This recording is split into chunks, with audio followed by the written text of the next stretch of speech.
बेचहि बेदु धर्म दुहि लेहि, पिसुन पराय पाप कहि देहि।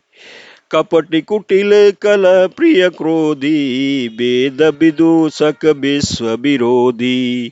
लोभी लंपट लोलुप चारा, जेता कहीं पर धनु पर दारा। पाँव में तिनके गति घोरा, जो जननी यहु संपत मोरा। जे नहीं साधु संग अनुरागे, परमारत पथ विमुख भागे। जे न भजई हरित नर तनु पाई, जिनहि न हरिहर सुज सुसुहाई। तज श्रुति पंथु बाम पथ चलहि, वंचक विरचि बेश जगु छलहि। तिनके गति मोहि शंकर देऊ, जननी जो यहु जानो भेऊ। मातु भरत के बचन सुनी, साचे सरल सुभाए।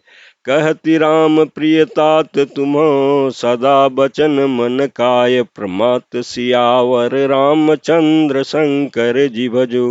अयोध्या कांड दोहा 168। इस चौपाई के प्रसंग में तुलसीदास जी कहते हैं कि जो लोग वेदों को बेचते हैं, धर्म को दू लेते हैं, चुगलखोर हैं, दूसरों के पापों को कह देते हैं, जो कपटी कुटिल कलह प्रिय और क्रोधी हैं, तथा जो वेदों की निंदा करने वाले और विश्व भर के विरोधी हैं, जो लोभी लंपट और लालचियों का आचरण करने वाले हैं, जो पराये धन और पराई स्त्री की ताक में रहते हैं। हे जननी, यदि इस काम में मेरी सम्मति हो तो मैं उनकी भयानक गति को पाऊं। जिनका सत्संग में प्रेम नहीं है, जो अभागे परमार्थ के मार्ग से विमुख हैं, जो मनुष्य शरीर पाकर श्री हरि का भजन नहीं करते, जिनको हर भगवान विष्णु और शंकर जी का सुयश नहीं सुहाता, जो वेद मार्ग को छोड़कर के वाम वेद प्रतिकूल मार्ग पर चलते हैं, जो ठग हैं और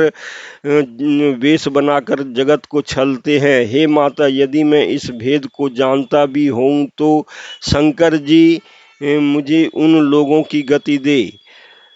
माता कौशल्या जी भरत जी के स्वाभाविक ही सच्चे और सरल वचनों को सुनकर के कहने लगी, हे तात, तुम तो मन वचन और शरीर से सदा ही श्री रामचंद्र जी के प्यारे हो।